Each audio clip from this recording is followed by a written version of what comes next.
ஒவ்வொரு உயிரும் இந்த உலகிற்கு வரும்போது நம் அனைவருக்கும் மட்டில்லா பெரும் மகிழ்ச்சி. உயிர்களுக்கெல்லாம் உயிரளித்த இறைவன் இப்போது நம் மத்தியில் ஒரு குழந்தையின் வடிவில் ஒரு உயிராக பிறக்கிறார். உலகில் உள்ள அனைத்து உயிர்களையும் அன்பு செய்வோம். அது உயிரோடு இருப்பதால் மட்டுமல்ல, மாறாக அது இறைவன் படைத்த உயிராக இருப்பதால்.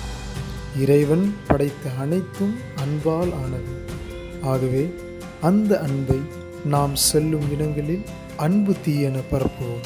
பாலகன் நம் உள்ளத்தில் குடிகொள்ளட்டும். பாலகனின் ஆசீர் நம்மோடு. We wish you a Merry Christmas and a prosperous New Year.